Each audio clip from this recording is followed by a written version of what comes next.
and welcome to this episode of Michael's Backyard Marina. I'm doing something a little different. I saw a guy do it on YouTube. I give a shout out to him.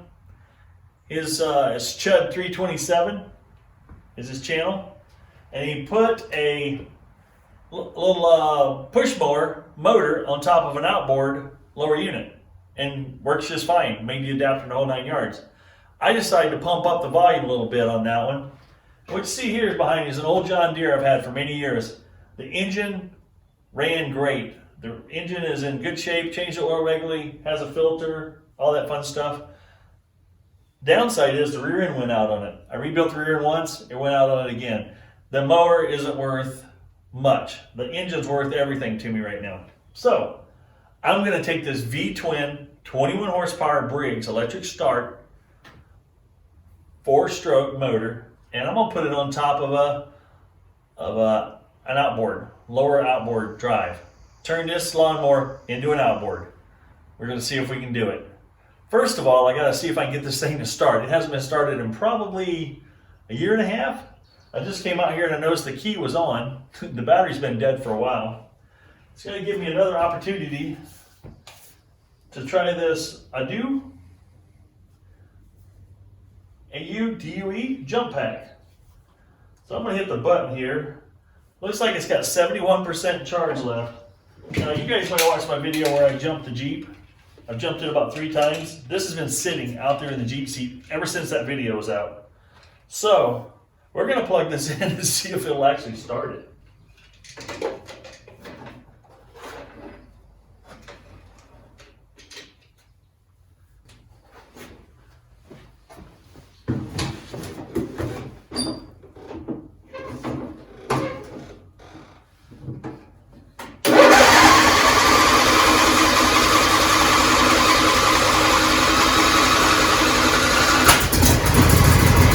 Holy cow!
Now that we ran it a little bit, I was going to check the oil.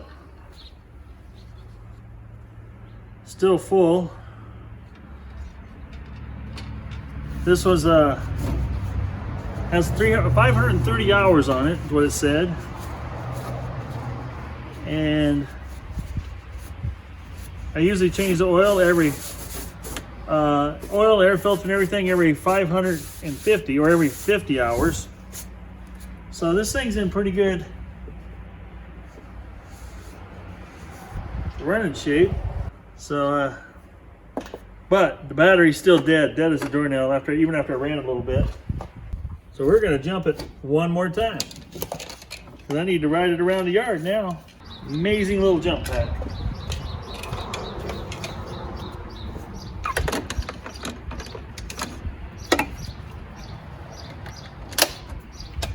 Highly recommend.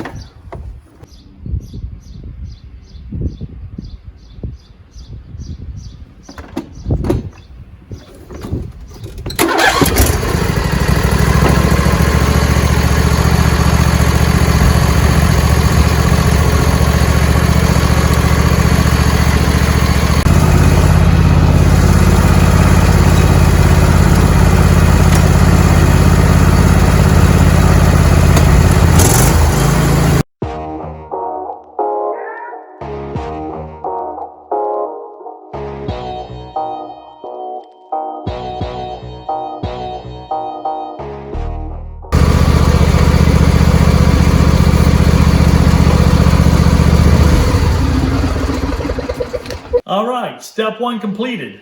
Step 2, find a lower unit. Outboard. We need a donor. I think I came up with something. Oh, I found a Suzuki 30 horse with a bad power head. Let's drag it out of here. I don't know what vintage this is. Suzuki oil injection. Not gonna need this.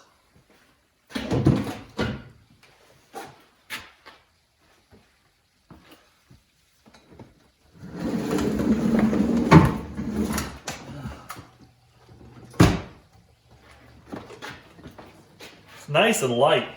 Woo!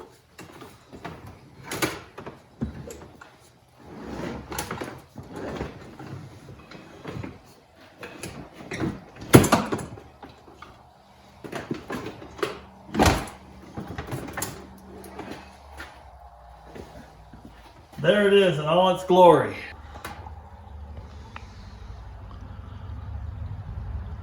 Yeah, you see that? It's got a stainless prop. Bought this thing, loaded it up. I didn't do anything to it. Ooh. Was told it had a bad power head. Seems pretty stuck to me. But that's okay, because this is what I need is from the neck down. We need to get this on a stand and get to work on it. Suzuki 30 horse, John Deere 21 horse, Frankenstein together. We got to make this baby work. Let me go get the engine stand for this so I have a platform to work off of.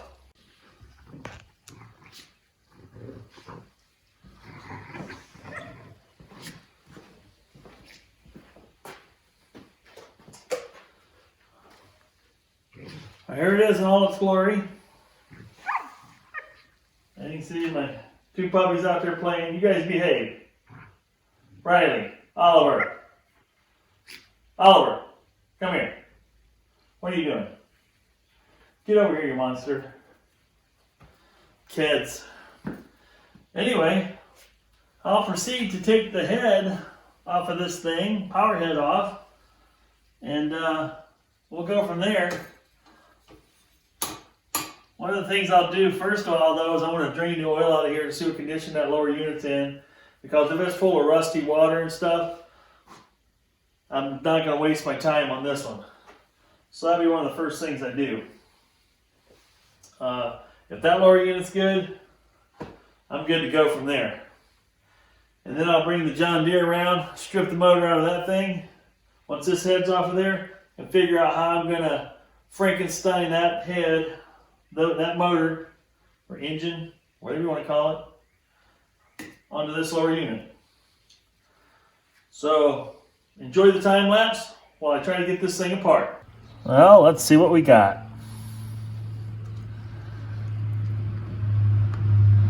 Nice. Nothing but good old oil. That's the best you can ask for there. For sure. Let's pull the top plug out so it drains a little faster. Let's see what it takes to get this power head off of here. I wonder how long it's going to take me. Start the timer.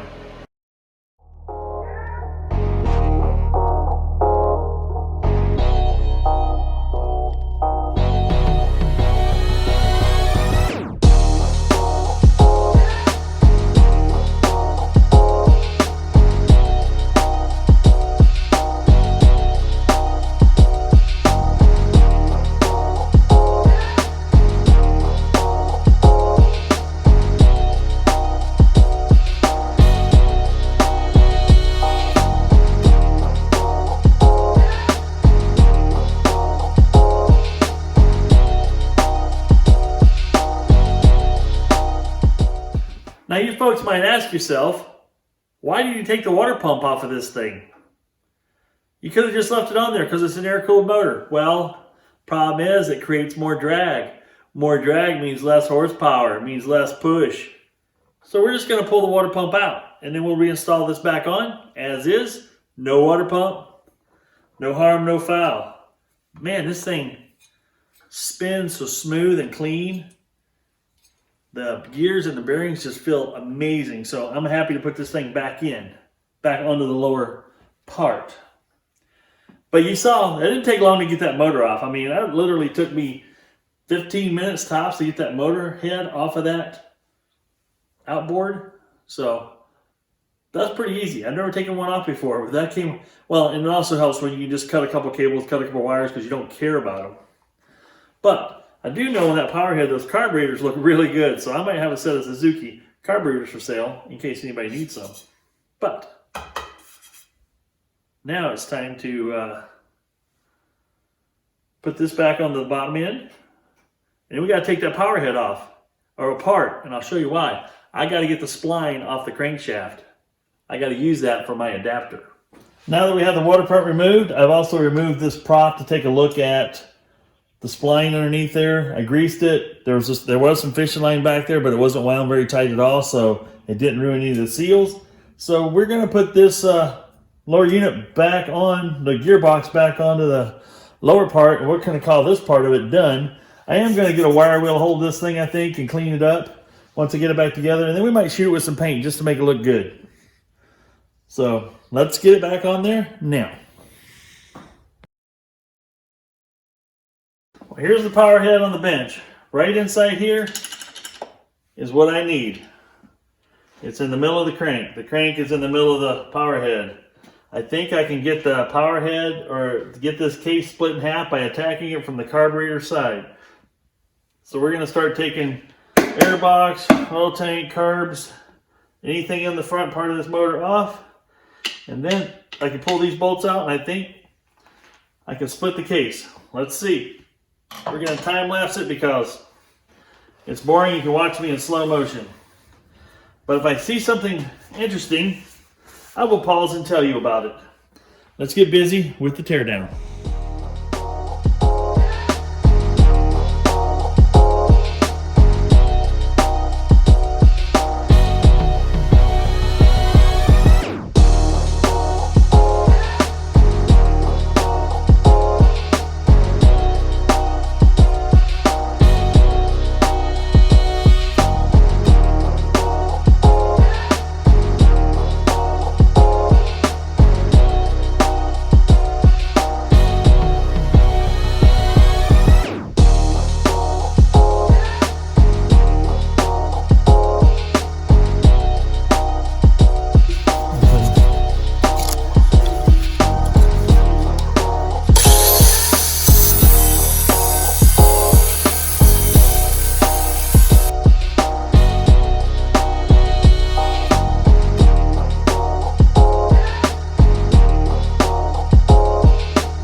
There's a method to my madness. Now that we've got the crank part cut apart, now I have the critical piece, which is the internal spline, to go there. And that will drive the drive shaft once we complete the adapter. We now have the block completely stripped. I got the piece off of it I want, as you saw.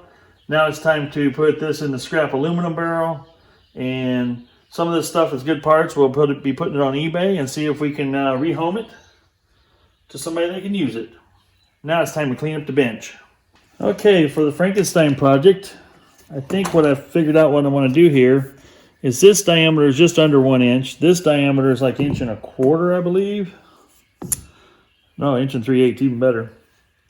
And there's enough room in here. There's about 3/8 of an inch to 1/2 inch here of diameter that I can bore this out so that this piece will fit into it, and I can make that a nice press fit. So it goes in there nice and tight and lines itself up so it runs true with the idea of this, which would be perfect. Once that's established, this will give me enough shoulder then. As you can see here, it'll be a shoulder, it'll basically mimic what this looks like right now. And I can warm that up, preheat it up, get it up nice and warm, about blue, because this is hard. This is heat treated and it is hard, so I need to temper it a little bit before I weld it, but I don't want to take all the temper out of it due to the fact I want the splines to have some strength there. And then I can run a nice bead of weld around this thing, and that'll lock it together and make my coupler. So we're gonna have to go ahead and cut this. I'm gonna cut this off right here, so when I put it in the lathe, I can face it off square, and I can call that part complete. And then I'll modify this piece next. Now what I've done is cut the rest of the crankshaft off of here, so I've got this piece left. I've cut this piece off here, which looks like I have at least, boy, I bet I have a 1/2 inch, maybe 5/8 of an inch of this bore that I can bore straight through to this diameter. As you can see, this would make an easy diameter that would fit in there. And once I do that, then I can press that in there. As long as I have this dialed in straight in the lathe and bore it out straight, this is a precision ground piece. I'm going to face this off square so that this will line up and bottom out squarely. And I'm basically going to recreate, because this is about the same diameter here. Whoops, see here. There's a shoulder down at the bottom there that this bottoms out against. So basically what I want to do is recreate that shoulder with this end of this bushing, and that'll complete my adapter. This is going to be pretty slick, I believe. So we need to run over to my buddy's house and borrow his lathe, use my little boring bar, and get this thing modified. My guess is we can get that engine sitting on top of that lower unit today. Start off at 282.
Now after all the machining, here it is pressed together. This has a nice press fit into here. You can see I created a shoulder down in there.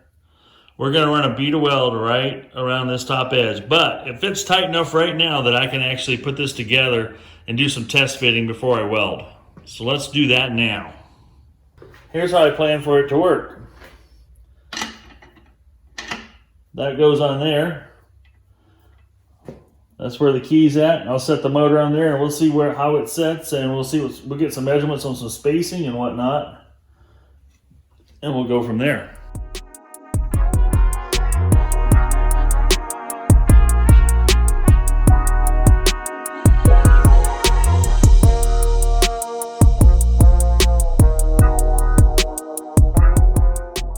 It looks like it's gonna work. I've got about, let's just do a quick measure here. We'll call it 5 3/8 inches from the mounting surface here on the bottom of the V-twin to the original mounting surface on the lower unit.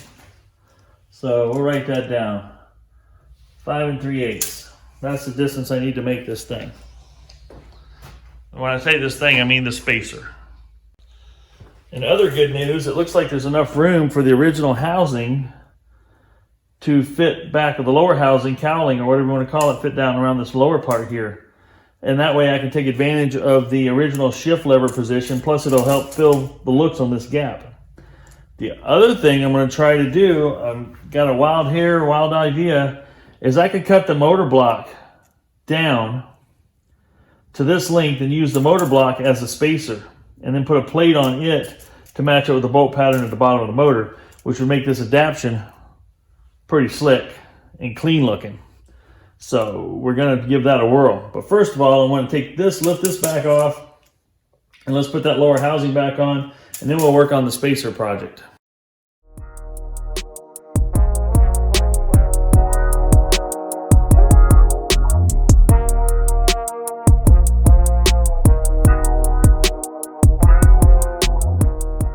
Took a little finagling to remember how this went back together. Pretty simple.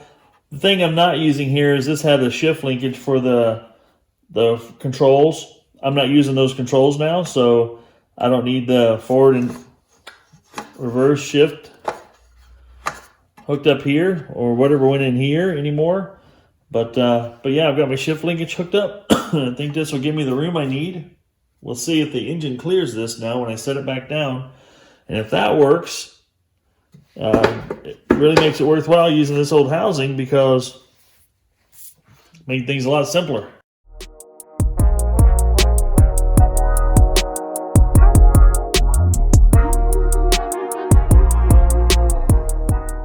Now with the motor sitting back in position, I can see that I've got to have a little clearance issue here with the back of this cowling hitting where I want to use the exhaust, because I want to use the original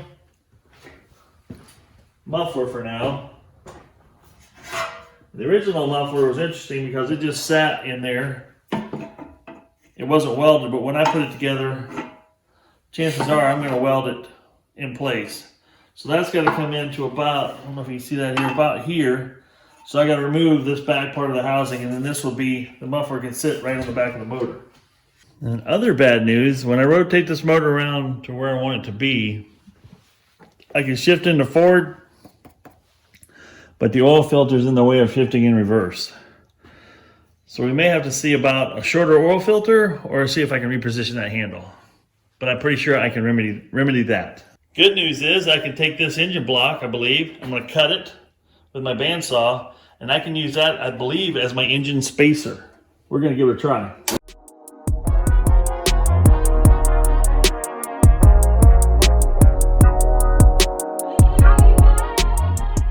There we go. That's the height. Roughly what I need from there to there. It's going to have the bolt pattern. It already fits. 6 bolts here. Going to fit onto the housing, the lower unit. Then I'll be able to fasten a plate on here to be my mounting plate. I'm going to go ahead and lift this back off again and see if I can get the spacer block in there and see just how that's going to look sitting in there.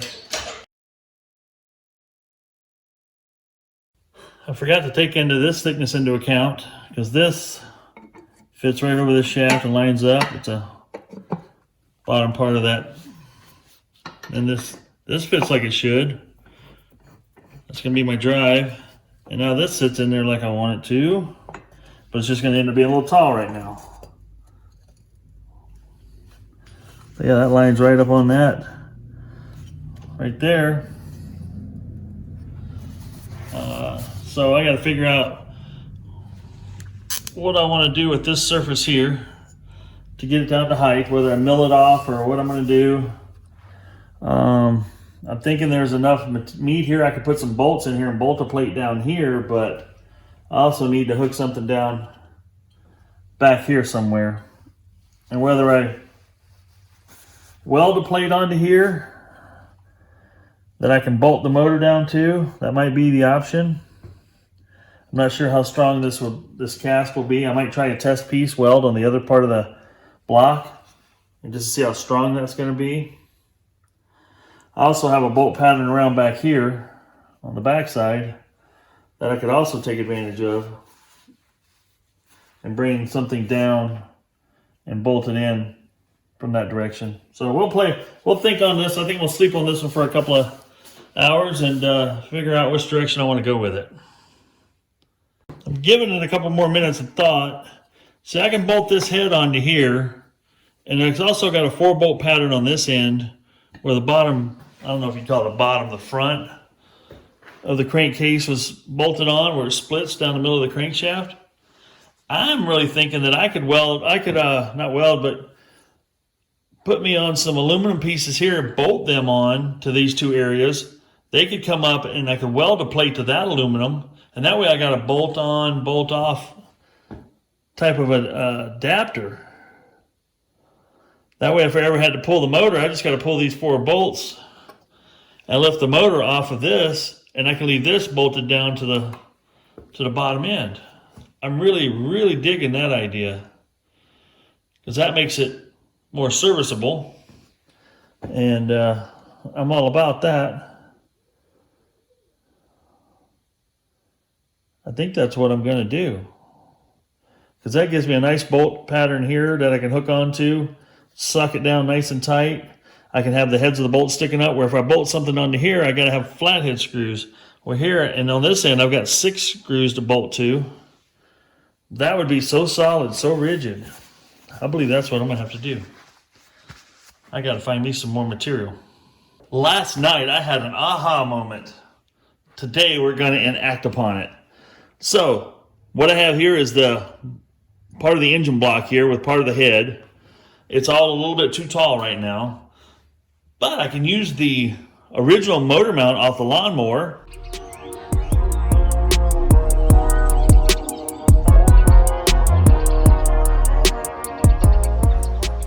That'll give me the bolt pattern I need, and then I can weld me a couple of pieces of steel onto the ends here, not weld them on here, but cut them so I can bolt them onto the ends here, bolt the steel on, get the motor set in place exactly where I need it, tack weld it onto the steel pieces, and now I have my adapter complete. That's what I'm going to do. Let's go cut the motor mount off that lawnmower frame.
Originally, I needed it 5 3/8 to be tall to be my spacer originally.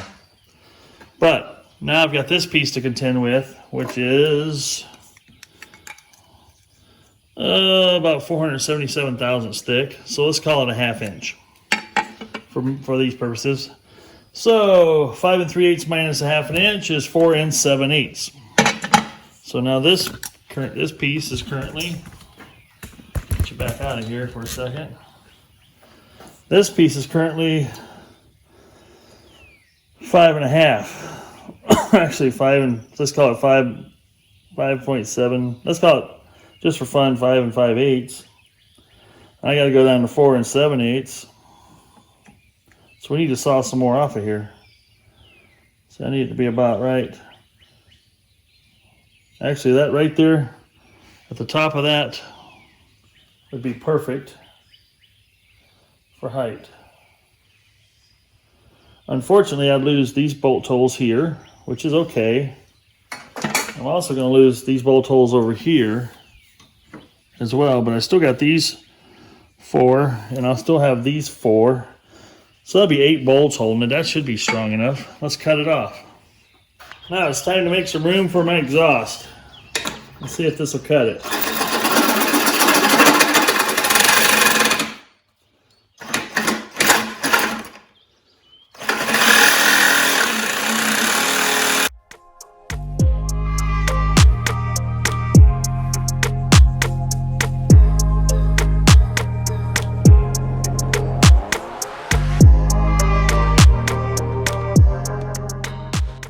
Well, that cut off quite easily, being it's aluminum and it's kind of pretty even.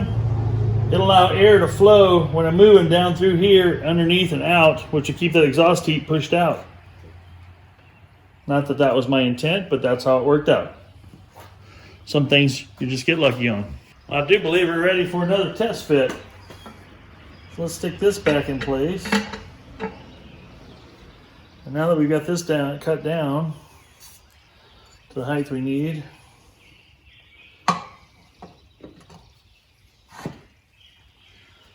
we can set that on there. I think I'm going to go ahead and throw a couple bolts in the bottom just to hold it down so it doesn't wiggle around and cause me problems. All right, I've got this fastened down with the 6 metric bolts that originally held the whole entire head in place, power head in place. There's 6 of them. That should be solid enough to hold this thing. Now, with that not being a problem for me to work around, I'm going to go ahead and mount the steel plate to the bottom of the motor, and then we'll put this adapter back in, and we'll see what kind of piece I got to fabricate to connect everything together. Handy dandy adapter.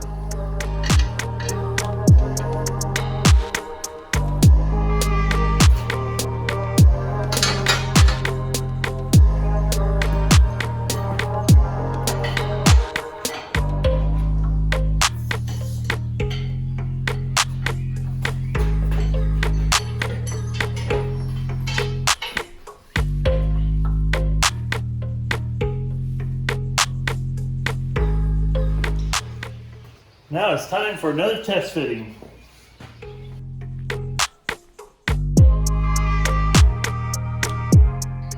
So far, so good. Let's see if we create enough room for the exhaust. Oh yeah. Look at that. Like it was meant to be. That is absolutely cool. I believe we can still take advantage of these bolt holes and put a spacer with a little heat deflector on here to keep the heat from coming up and get the intake manifold too hot. I'm liking it so far. All indications are saying this is going to work. Now I need to fabricate a plate that goes from here down around this here. And then what I can do is I can weld that onto here, and that becomes a mounting plate for the rear of the motor. And then we'll have to do the same thing for the front. The cool part about it is this head that I've got cut off already. Let me show you that. I've got the piece of the head here that both lines up with these 4 bolt pattern here. The cool part is I can get this thing so it lines up and sits where I want it. And that can be my pattern for my piece of steel. Cool? Darn right it is.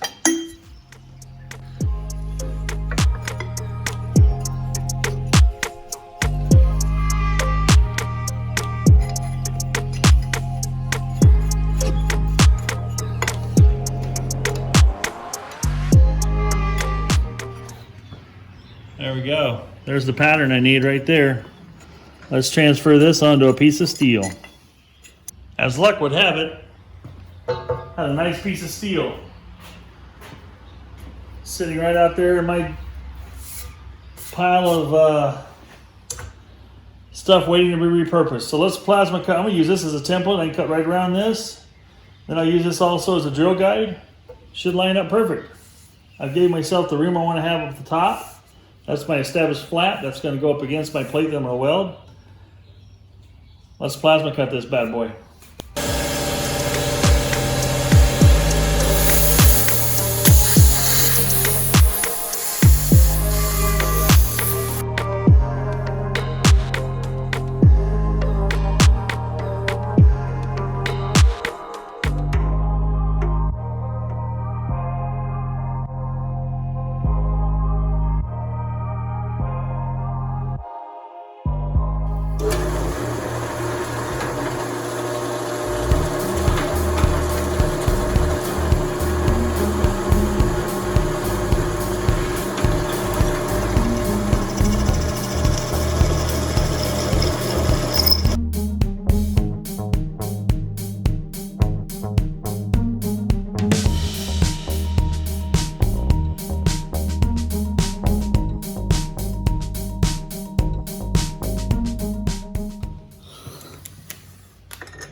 Now what I have is the front part of the housing that I'm using as a template of the crankcase. This is where the crankshaft would run through the middle here.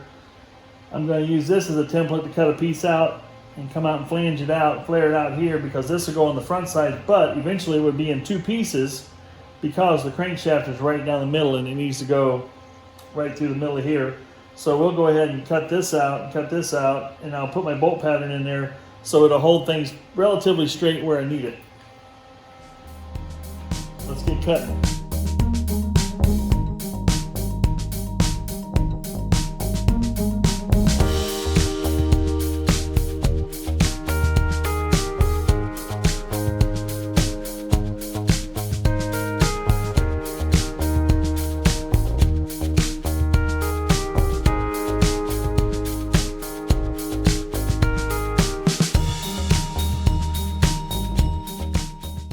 Give you a little idea where we're at now. As you saw, I got the bottom plate bolted on. That's the height I need from the bottom of this mounting surface to the top here to hit my new mounting plate that I put on the bottom of the motor. Now, I've got to cut this back to where this aluminum strip is. That will match the height from the bottom of the plate to this height exactly. That will make the shaft perpendicular to the base, which is what I need. So we're going to carefully grind this. We're going to plasma cut this and then grind it to blend it back with this aluminum piece. Once I get that done, I'm pretty close to just setting it on there and welding it in place. But the other thing I need to do is I gotta blow this middle out now.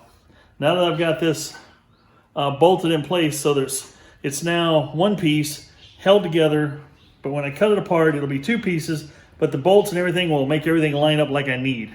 So let's cut that and grind that.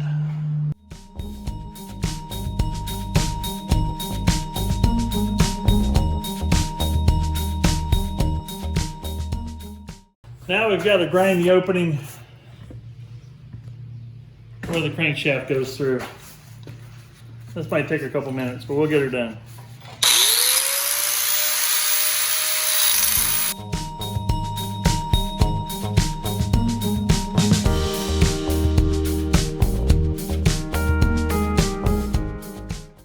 And just like that, I believe I've created a couple of motor mounts, or a motor mount. This whole thing is actually a motor mount, so it's time for a test fit, I think. What do you guys think? Let's give it a whirl, see if it fits. Now this should go on right about here. Look at that, misses the drive shaft and everything. Uh-oh. Little problem right there. See that little doohickey there? That's holding me up.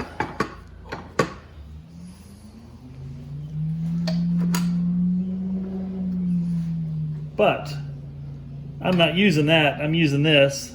So let's grind that off and preserve this.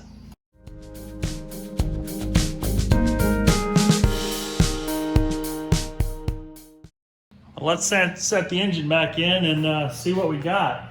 We got to be really close now. The whole idea is I wanted to sit, not quite bottom out on everything here, but sit up on these mounts, sit good and square.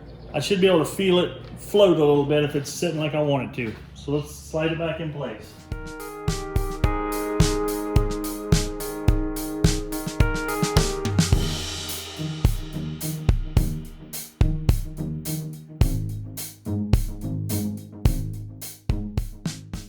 I think you can see this. I had to grind 2 notches in here because there's a rib underneath this plate and I need to dodge. So I think I got it. Let's try putting her back in one more time.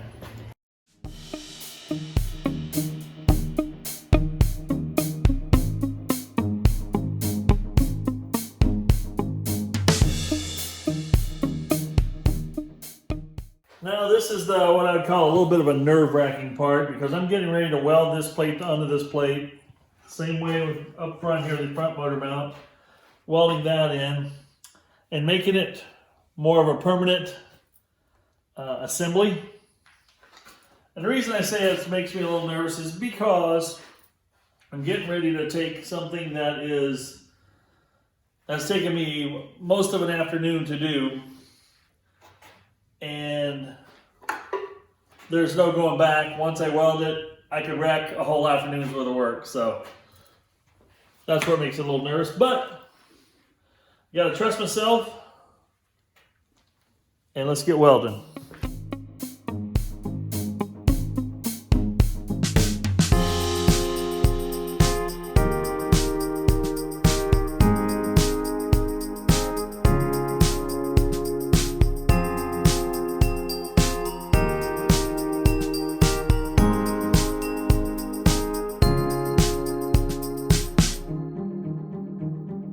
Now that it's solidly tack welded in place, we're going to pull it back off of the lower unit there, pull the motor back off, and then finish welding it, and then I'll put it back on.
Now it's time to make the coupler permanent.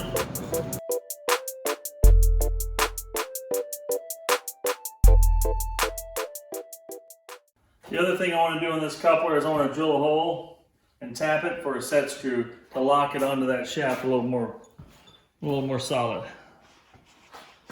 So all the welding's done. Now we got to wait for things to cool off so I can reassemble. Now folks, this is the moment we've been waiting for. We're getting ready to put the power head on Frankenstein. The mount is done, the welding is done. I'm ready to set it on and lock it down. Then all that's left is to wire the power and breathe life into this Frankenstein beast. Let's put the head on Frankenstein. No more waiting.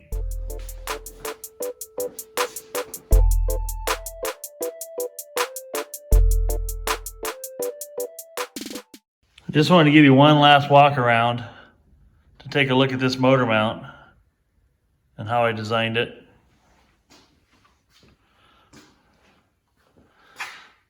That's the original piece of the engine block that I'm using, taking advantage of. That's the other plate down here that I'm taking advantage of as well. There again, I got it bolted on here. I've got to get some shorter bolts for here. Obviously, these are just there for no reason at all. These are the only 2 bolts currently doing some work right now. All the bolts on this side are in good shape. But yeah, that's a walk around. That ain't gonna break. That's locked in place. That's welded so solidly. And that's like a brick. This is like a motor sitting on top of a brick. You guys might think this material might seem a little thin, but where can it go? It's so bolted up, so close to everything, it's so rigid, it will not give. Down here you can see right now I've just got a button head screw on here. I'll switch it out for a socket head set screw once I get to the store. But I drilled it out to 5/16 18 and tapped it. I'm just putting one in for now. Later on, maybe I'll put another one in. We'll see how this one holds. Right now, this whole setup is trapped. It can't really go anywhere. Now, I did put a gold mark on here to show where this one sits bottomed out. Because I know I want to lift it up a little bit to not have it bottomed out there and not have it bottomed out up on the shaft either. And then we'll lock it down. And the mark will also give me an indicator if things happen to move. Let's finish setting this in place.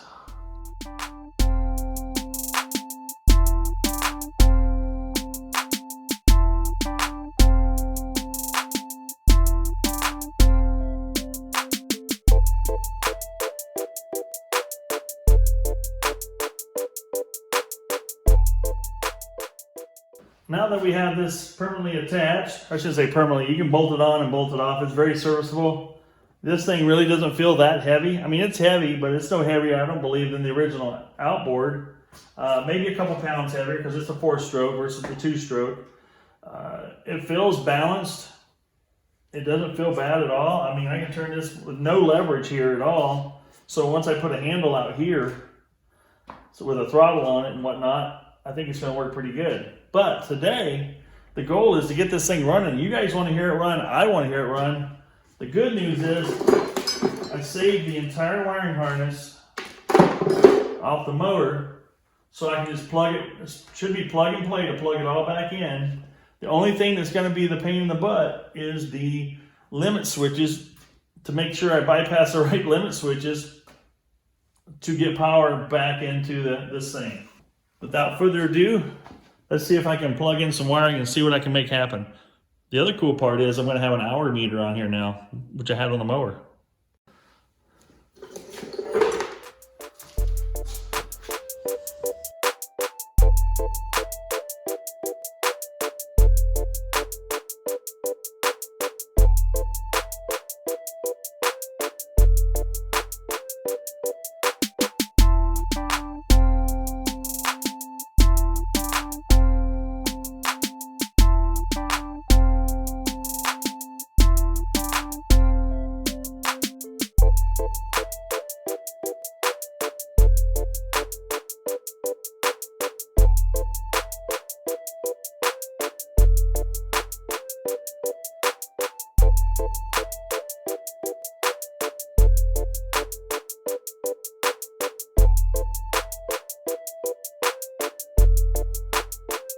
Check it out.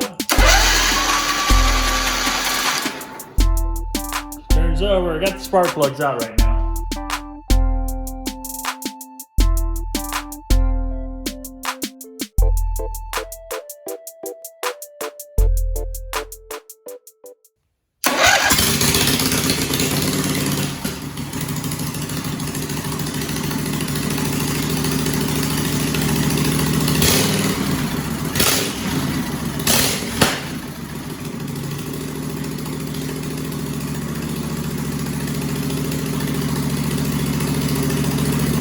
Holy macaroni!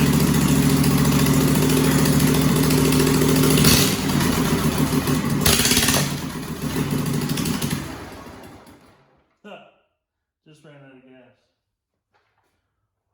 Holy smokes!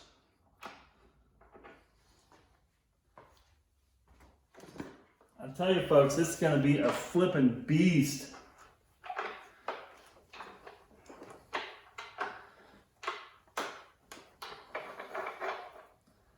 Wow. Wow, wow. Double flipping wow.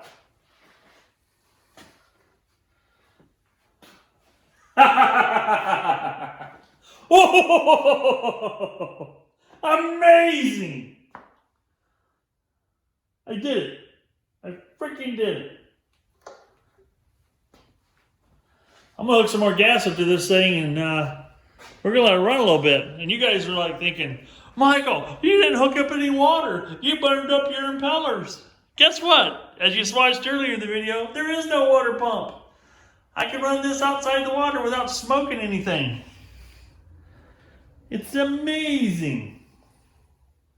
All right, let's find some gas. All right, I think we're ready for test fire number 3 here.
Impressive. Impressive. Woo! All I can say is wow.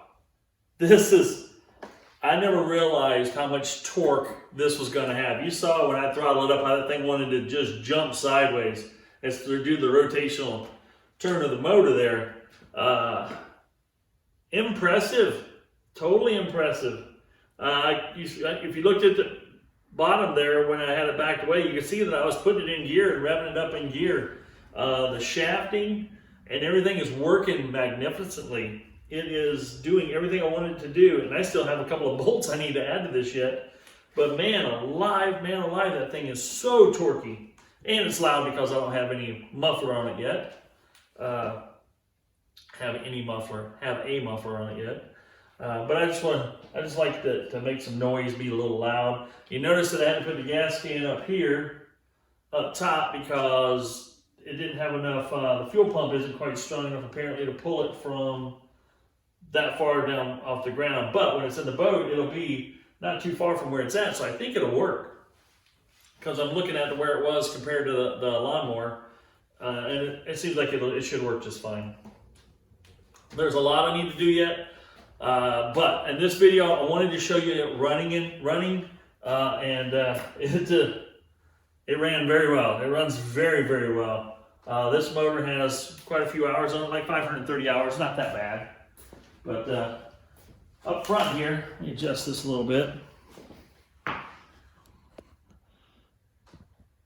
And I hope you folks stayed here to this end of this video. Hope the payoff of watching it all the way to this point was worth it, because I like to show a motor or a video of motors if I'm working on them. My goal is to show you one running. Now some of them get a little long-winded, like my Johnson 9.9, well actually the 15 horse. When I made it from a short shaft to a long shaft, that one got a little long-winded, so I broke it up into two parts. This one here is going to be roughly a little over an hour long, but I hope it was entertaining, and I hope you enjoyed it. There is going to be more videos pertaining to Frankenstein here. Now I realize Frankenstein it was Dr. Frankenstein that created the monster. But it's still a cool name, so I'm calling it Frankenstein anyway. I've got to do a lot of neatening up on the wiring yet. I'll do some videos on that. I think I got a platform here with some steel that I can create maybe a mount a box here or something that I can put my starter switch on and my hour meter on. And I'll eventually probably shorten up a lot of this wiring to make it a clean, concise wiring. I'll have to get some longer wires for the battery. And I've got some holes through here that I can actually run everything through. I can actually neaten this up and make it look pretty darn professional.